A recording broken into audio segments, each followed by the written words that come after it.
ఈరోజు పరిగి శాసనసభ్యులు మొత్తం బట్టి గారు చెప్పాల్సిన సమాధానం అంతా చెప్పేశారండి. Thank you. కానీ ఒక్క విషయం మీ దృష్టికి తీసుకురావాలి అధ్యక్ష. రామ్మోహన్ రెడ్డి గారు మాట్లాడుతూ వికారాబాద్ జిల్లాను ఏర్పాటు చేయడంతో నష్టం జరిగిందన్నట్టు మాట్లాడారు అధ్యక్ష.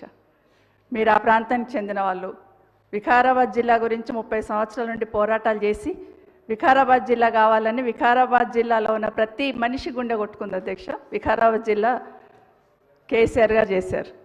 ఇప్పుడు ఎమ్మెల్యే గారు మాట్లాడుతూ, గౌరవ శాసనసభ్యులు మాట్లాడుతూ వికారాబాద్ జిల్లా వల్ల నష్టం జరిగింది. ఈరోజు వికారాబాద్ జిల్లా వచ్చింది కాబట్టి తాండూరులోనో బషీరాబాద్లోనో వెనకాల తాండూరు ఎమ్మెల్యే గారు కూర్చున్నారు. బషీరాబాద్ మారుమూల నుండి, తాండూరు మారుమూల నుండి హైదరాబాద్కి వచ్చి రంగారెడ్డి కలెక్టరేట్లో చేయాలంటే ఎంత ఇబ్బందులు పడేవాళ్ళు. ఇప్పుడు వికారాబాద్ పోయి ఏ విధంగా పరిష్కరించుకుంటుండే అనేది మీ దృష్టి తీసుకొస్తున్నాను అధ్యక్ష. మాట్లాడితే ఇంకొక మాట, వికారాబాద్ జిల్లా వచ్చిన తర్వాత జోన్లు సిస్టమ్ చేస్తున్నప్పుడు ఇబ్బంది జరిగిందని గ్రహించి ఆ రోజు కేసీఆర్ గారు మళ్ళీ ఇమీడియట్గా వికారాబాద్ని హైదరాబాద్ జోన్లో కలిపారు అధ్యక్ష. సంతోషం, దాన్ని కూడా ఒప్పుకున్నారు.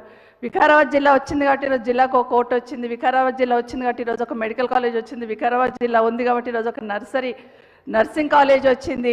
వికారాబాద్ జిల్లా ఉంది కాబట్టి సపరేట్గా మీకు బ్రిడ్జ్ అధ్యక్ష, మన బ్రిడ్జ్కి సంబంధించి ఇమీడియట్గా ఒక 100 కోట్లు శాంక్షన్ ఇచ్చున్నారు ఆ రోజు.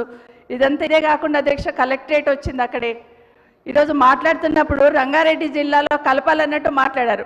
మీ అభిప్రాయం కూడా అదేనా అని గౌరవ స్పీకర్ గారిని అడుగుతున్నాను అధ్యక్ష. ఎందుకంటే వికారాబాద్ జిల్లాను కూడా మనం రంగారెడ్డిలో కలపమని. How can you ask speaker గారు? లేదు. Speaker is for all our state. How can we question? నిమిషం. ఎందుకంటే రామ్మోహన్ రెడ్డి గారు మాట్లాడుతూ మన ప్రాంతం అని మాట్లాడున్నారు కాబట్టి వారి అభిప్రాయం కూడా మీ అభిప్రాయం అని అడుగుతున్నాను అంతే. దానికన్నా ఇంకేం లేదండి.